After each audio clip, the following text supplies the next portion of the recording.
Good evening students, welcome to my channel Uttam classes. और आज मैं आपको कल जो चैप्टर पढ़ाया था उसके जस्ट आगे का टॉपिक बताने वाला हूं। तो पूरा वीडियो जरूर देखिएगा, क्योंकि मैं कुछ ही चीज़ों के बारे में बताऊंगा, बट इम्पॉर्टेंट चीज़ों के बारे में बताऊंगा। जैसे देखिए, आज का इस वीडियो में हम क्या पढ़ने वाले हैं।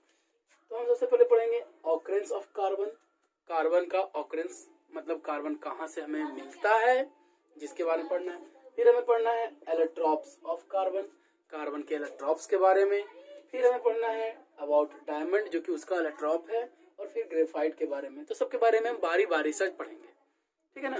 तो ध्यान से देखिएगा, और जो भी आपको इम्पोर्टेंट लगे, ठीक है ना, तो उस इम्पोर्टेंट टॉपिक को आप राइट डाउन जरूर कीजिएगा। तो चलिए, सबसे पहला जो टॉपिक है उसके बारे में बात करते हैं। और ये पहला टॉपिक जो है ऑकरेंस। क्या है? ऑकरेंस। तो हमें पढ़ना ऑकरेंस के बारे में। हम इसके बारे में पढ़ रहे हैं। ऑकरेंस का मतलब क्या होता है? सबसे पहले ऑकरेंस का मतलब होता है कहां से हमें मिलता है। ये इसका मतलब नहीं कहां से हमें मिलता है, ऑकरेंस का ऐसे मतलब होता है कि कहां से हमें प्राप्त होता है। तो हमें कार्बन मिलता कहां से है, ठीक है ना। तो कार्बन जो हमें मिलता है वो दो रूपों में मिलता है। एक तो बोलते हैं, जिसको बोलते हैं फिक्स, ठीक है ना। फिक्स में मिलता है, जिसको हम बोल सकते हैं कि फिक्स में बोलता हूँ, फ्री स्टेट में। किसमें मिलता है? फ्री स्टेट में। और एक मिलता है कंबाइंड स्टेट। क्या बोलेंगे? Combined state. फ्री स्टेट क्या होता है और कंबाइंड स्टेट क्या होता है, पहले तो हमें ये जानना है। देखिए, फ्री स्टेट का मतलब हुआ ना कि एकदम एलिमेंट के रूप में, ठीक है ना, किसी के साथ कोई भी किसी के साथ कंबाइन मिला हुआ नहीं, फ्री स्टेट में पाया जाता है, एकदम फ्री, ठीक है ना। और फ्री पाया जाएगा, इसका मतलब कार्बन एलिमेंट के रूप में होगा, ठीक है। लेकिन कंबाइन स्टेट का मतलब जो हो जाता है, बोल सकते हैं कंबाइन स्टेट को बोलते हैं in the form of compound, compound के फॉर्म में पाया जाना, ठीक है। मैं ये बताना चाह रहा हूँ ऑकरेंस ऑफ कार्बन, तो इसमें फ्री स्टेट और कंबाइन स्टेट में पाया जाता है।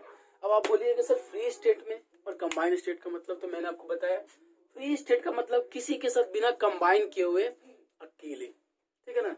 तो कार्बन जो है फ्री स्टेट में अगर पाया जाता है तो वो बस डायमंड के रूप में पाया जाता है, या फिर ग्रेफाइट के रूप में पाया जाता हो, या फिर एक नया रिसेंटली एक ऐड किया गया है, ठीक है ना, जिसको बोलते हैं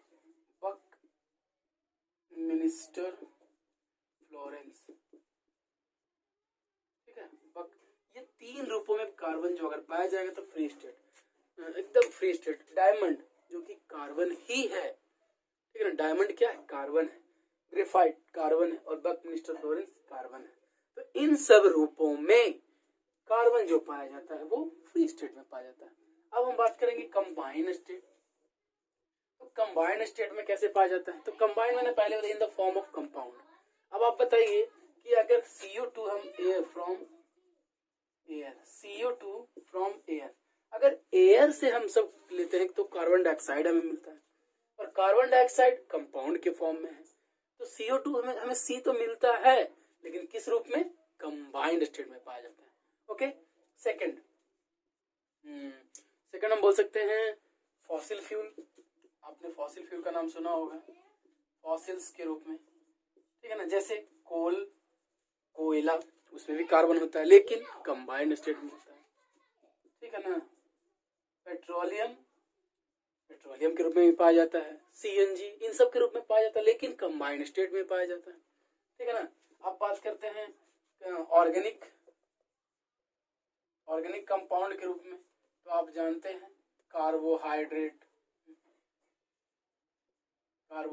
हो गया, कार्बोनेट हो गया, जो कि स्टार्च वगैरह। तो ये सब जो पाया जाता है सारा कंबाइंड स्टेट में पाया जाता है। तो मैं आज का सबसे पहला टॉपिक जो बताया वो आपको कैसा लगा? पहले ध्यान से देखिए, कार्बन जो है उसका ऑकरेंस दो रूप में होता है, मतलब वो दो रूप में पाया जाता है, फ्री स्टेट में और कंबाइंड स्टेट में। फ्री स्टेट में ये तीन, और कंबाइंड स्टेट में CO2 from air, fossil fuel के रूप में पाया जाएगा, ठीक है ना। ऑर्गेनिक कंपाउंड के रूप में पाया जाएगा, प्रोटीन के रूप में पाया जाएगा। यहाँ तक कि मैं लिखना भूल गया, ऊल वगैरह, ऊल जो होता है, कॉटन होता है, इन इन सब के रूप में पाया जाता है। इन सब में कंबाइंड स्टेट में कार्बन होता है, मिला हुआ होता है। ओके, तो ये था पहला टॉपिक जिसका नाम था ऑकरेंस ऑफ कार्बन। अब हम सेकंड टॉपिक पढ़ेंगे, इसका नाम है एलोट्रॉप ऑफ कार्बन। लेकिन उसके पहले अगर कुछ इंपॉर्टेंट लगे तो आप इसको राइट डाउन कर लें।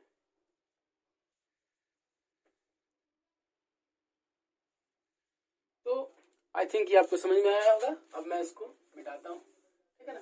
तो मेरा फर्स्ट फिनिश हो चुका है, अब हम सेकंड पर आते हैं, ठीक है। तो सेकंड क्या है जो देखते हैं, सेकंड है एलोट्रॉप ऑफ कार्बन, कार्बन का एलोट्रॉप। तो ये एलोट्रॉप टर्म क्या होता है, मैं पहले लिख देता हूँ एलोट्रॉप। ये एलोट्रॉप टर्म है क्या, ठीक है ना। एलोट्रॉप टर्म का मतलब क्या होता है, ठीक है ना। तो एलोट्रॉप या फिर इसी को हम बोल सकते हैं एलोट्रॉपी, एग्जाम के पॉइंट ऑफ व्यू से बहुत इंपॉर्टेंट है एलोट्रॉपी। ये एलोट्रॉपी क्या होता है, तो देखिए ये एलोट्रॉप या एलोट्रॉपी होता क्या है, तो बोल सकते हैं it is the physical form. ये क्या है, एक फिजिकल फॉर्म है, ठीक है ना। किसी भी एलिमेंट का होता है, लेकिन कार्बन का मेन रूप से होता है। It is a physical form in which element exist in atmosphere, ठीक है ना। element exist मतलब exist in element, मतलब element के रूप in atmosphere। मतलब कहने का ये मतलब है कि कार्बन पाया तो जाता है, ठीक है ना, लेकिन एलोट्रॉपी के रूप में, मतलब कार्बन का और भी, इसका बोल सकते हैं रूप। हिंदी में अगर इसको हम बात करेंगे तो रूप, इसका मतलब होता है क्या, रूप। कार्बन और भी रूपों में पाया जाता है, ठीक है ना। और वो रूप क्या है, वो रूप क्या कहलाता है, एलोट्रॉप कहलाता है। और कार्बन के दो एलोट्रॉप्स हैं, ठीक है ना। कार्बन के दो एलोट्रॉप्स हैं, ठीक है ना। फर्स्ट वन मैं लिख देता हूँ, जिसका नाम है डायमंड, आप लोग जानते हैं इसको हीरा कहते हैं इसको। सेकंड जो है वो है ग्रेफाइट। और रिसेंटली कुछ समय के बाद ये पता किया गया कि एक और होता है जिसको बोलते हैं बक मिनिस्टर फ्लोरेंस, ठीक है ना। तो कार्बन का पहला डायमंड, ठीक है ना। कार्बन का फर्स्ट एलोट्रॉप कौन है, डायमंड। सेकंड एलोट्रॉप कौन है, ग्रेफाइट, जो कि पेंसिल का नीब जो होता है ग्रेफाइट वो। और थर्ड है, ठीक है ना, जिसके बारे में ज्यादा हमें जानना नहीं है, बक मिनिस्टर फ्लोरेंस। तो ये तीन कार्बन का, और एग्जाम के पॉइंट ऑफ व्यू से बहुत इंपॉर्टेंट है कि what are the allotropes of carbon. तो हीरा बोलते हैं इसको, diamond, graphite and buckminsterfullerene, these are the three allotrope of carbon. तो मैंने एलोट्रॉप आपको बताया। अब अगर आपको समझ में आया एलोट्रॉप, तो फिर मैं आगे का टॉपिक पे चलूंगा। बट पहले अगर आपको ये समझ में आया तो इसको राइट डाउन जरूर करें।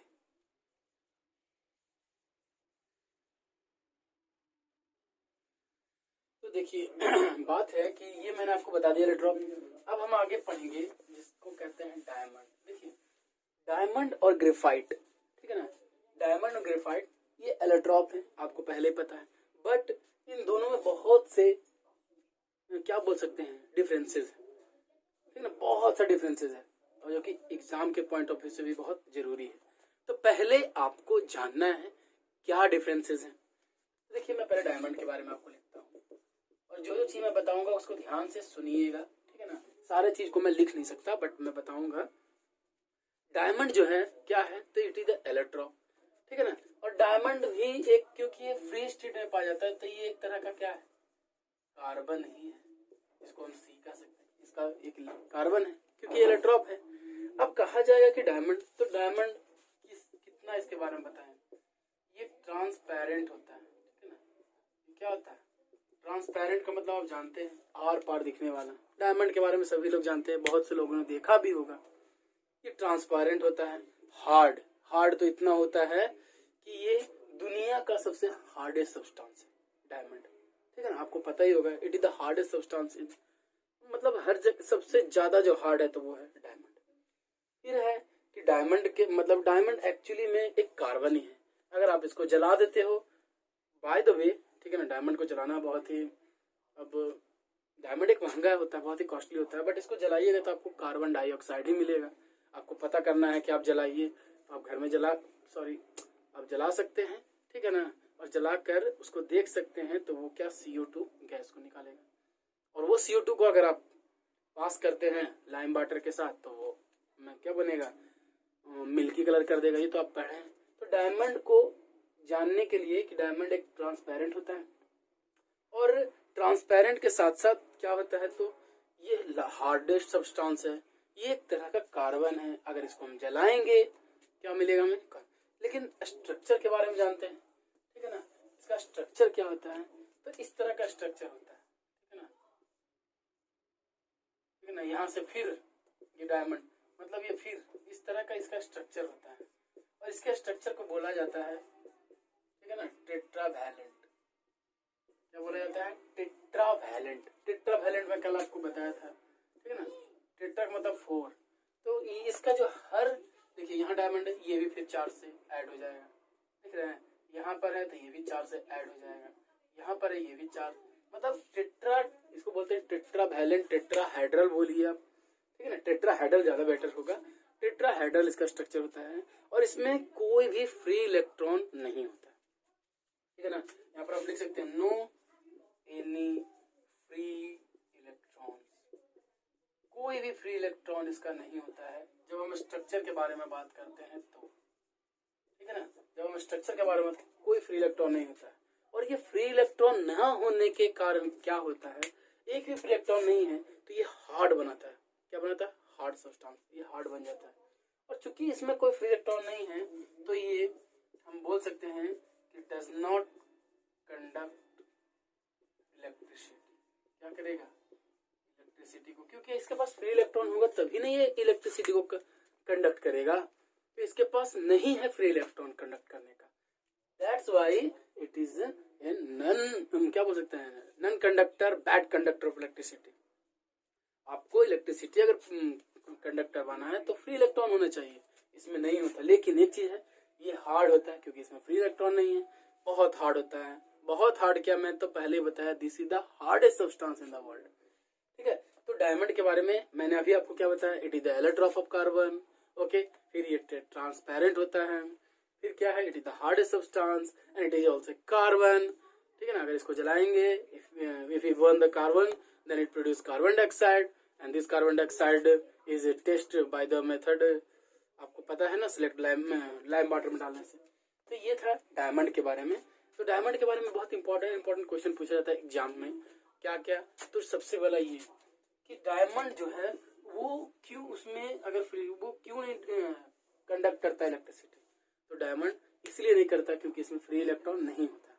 बहुत इंपॉर्टेंट क्वेश्चन है कि डायमंड जो है वो इलेक्ट्रिसिटी को कंडक्ट क्यों नहीं करता है, because there is no free electron in diamond, ठीक है। तो ये मैं डायमंड के बारे में आपको बताया, आपको समझ में आया होगा, ठीक है ना। अब बात करेंगे कि डायमंड का यूजेज कहाँ होता है। तो यूजेज डायमंड का जो होता है, आपको पता है डायमंड का यूज होता है, हार्डेस्ट सब्सटेंस है तो बहुत ड्रिलिंग में, ठीक है, क्योंकि हार्डेस्ट सब्सटेंस है तो इसका हम अगर कहीं पर यूज करके करते हैं तो ड्रिलिंग में इसका यूज होता है। ड्रिल किसी चीज को, बहुत बड़े बड़े जो रॉक्स होते हैं वहां पर छेद करने में डायमंड का यूज होता है। फिर कहाँ, तो आपको पता है ज्वेलरी के रूप में, हर लोग चाहते हैं कि डायमंड का उनके पास रिंग हो, डायमंड का नेकलेस हो, बहुत सी चीज। तो ये डायमंड ड्रिलिंग में यूज होता है, डायमंड ज्वेलरी में यूज होता है, ठीक है। डायमंड का यूज बहुत जगह होता है, ज्वेलरी बनाने में होता है, ग्लास कटर्स में होते हैं, ग्लास को काटने वाले में भी होते हैं, और मतलब बहुत ज्यादा इसका यूज होता है डायमंड का, ठीक है ना। तो मैं ये डायमंड के बारे में आपको वो चीज मैं बता रहा हूँ, मैं पहले आपको बताऊं कि अब का जो वीडियो है मैं वो बताऊंगा जो एग्जाम के पॉइंट ऑफ व्यू से बहुत इंपॉर्टेंट है। आप एक बार वीडियो देख लीजिएगा, आपको रिमेम्बर पूरा याद हो जाएगा। अगर डायमंड के बारे में आपसे पूछे, क्या पूछेगा, what is diamond, that is the allotrope of carbon, what is the symbol of carbon, that is C, ठीक है ना। It is the allotrope of carbon and what is the physical property हो सकता है, it is the hardest substance, ठीक है। Hardest होता है, ट्रांसपेरेंट होता है, बॉइलिंग पॉइंट हाई होता है, इसका बहुत ज्यादा बॉइलिंग पॉइंट होता है, ठीक है। उसके बाद स्ट्रक्चर क्या होता है, तो टेट्राहाइड्रल बोलिए, टेट्रावैलेंट से अच्छा है, मैं पहले बता दिया इसको, क्या बोलिए, टेट्राहाइड्रल होता है डायमंड जो होता है, टेट्राहाइड्रल होता है, ठीक है ना। इसका जो एक मतलब इसमें कोई फ्री इलेक्ट्रॉन्स नहीं होता है इसके ज्वाइनिंग में, और इस कारण से ये हार्डेस्ट सब्सटेंस होता है। ये बात भी सही है। और चूंकि फ्री इलेक्ट्रॉन नहीं होता है तो ये कंडक्ट नहीं करता है इलेक्ट्रिसिटी। और इसका यूजेज तो मैंने पहले बताया कि इसका यूजेज आपको याद रखना है। ग्लास कटर में, ग्लास को काटने में, ज्वेलरी में, रिंग्स में जो ज्वेलरी होता है, उसके बाद ड्रिलिंग में, ठीक है ना, हार्डेस्ट सब्सटेंस होता है। तो ये मैंने बताया आपको डायमंड के बारे में। अब मैं आपको बताऊंगा ग्रेफाइट के बारे में, लेकिन उसके पहले इसको देख लीजिए।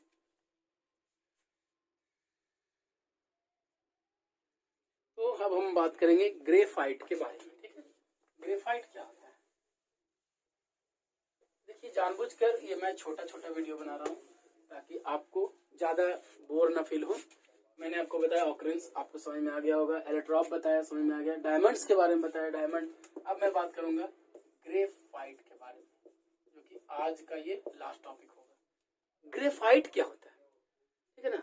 तो ये क्या बोल सकता है, कोई पूछेगा ग्रेफाइट क्या होता है, एलोट्रॉप, ठीक है ना, एलोट्रॉप होता है ऑफ कार्बन। अब बोलिएगा इसका क्या होता है सिंबल, सी, क्योंकि ये भी कार्बन है, ठीक है ना। तो ये कार्बन है तो इसका भी सी होगा, एलोट्रॉप होता है। और ये ना सॉफ्ट होता है, ठीक है ना। ये क्या होता है, सॉफ्ट होता है। कार्बन बहुत हार्ड होता है, लेकिन ये स्लिपरी और सॉफ्ट होता है ग्रेफाइट, ठीक है। तो ग्रेफाइट जो होता है ब्लैकिश टाइप का होता है। आपने पेंसिल में देखा होगा ग्रेफाइट को, ब्लैकिश टाइप का होता है। और ये उतना हार्ड नहीं होता है, बल्कि ये सॉफ्ट होता है। अब ग्रेफाइट के बारे में हम स्ट्रक्चर के बारे में बात करेंगे। जो सिंपल चीज है वो मैं आपको बता रहा हूँ, स्ट्रक्चर। तो ग्रेफाइट का जो स्ट्रक्चर होता है उसको बोलते हैं हेक्सागोनल। क्या होता है, हेक्सागोनल। हेक्सागोनल का मतलब, ठीक है ना, हेक्सा आपको पता है 6 होता है, ठीक है ना। तो ये इस तरह से बना होता है, देखिए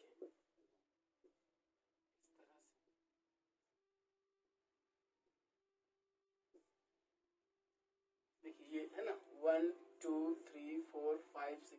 और इसमें देखिए हमेशा इस तरह से ऐसे जाएगा, ऐसे ये इस तरह इसका स्ट्रक्चर होता है। और हमेशा इसका एक फ्री इलेक्ट्रॉन इसमें होता है, ठीक है ना। अब मैं वही बात बताऊंगा, क्योंकि इसमें फ्री इलेक्ट्रॉन होता है, इट कंडक्ट इलेक्ट्रिसिटी। क्या करेगा, इलेक्ट्रिसिटी को कंडक्ट करेगा। फ्री इलेक्ट्रॉन उसमें नहीं होता था डायमंड में, इसलिए वो हार्ड था।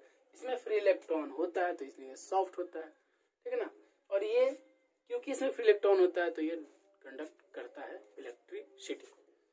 तो ये है ग्रेफाइट के बारे में, ठीक है ना। ग्रेफाइट आपको देखने के लिए मिल जाएगा। पेंसिल्स जो होते हैं आपके, लेड पेंसिल जो होते हैं उसमें ग्रेफाइट होता है। अब है इसका यूजेज, ठीक है। तो इसका यूजेज कहाँ कहाँ होता है, तो देखिए 3-4 आप याद रखिएगा इसका यूजेज। पहला, लेड पेंसिल्स बनाने में। दूसरा, इसका इस्तेमाल जो होता है, इसका जो यूज होता है वो कहाँ होता है, तो क्या बोलते हैं उसको, लुब्रिकेंट के रूप में, ठीक है ना। लुब्रिकेंट आपको पता है, मशीनों के बीच का जो फ्रिक्शन को घटाने वाला होता है, तो लुब्रिकेंट के रूप में होता है ग्रेफाइट का यूज, ठीक है ना।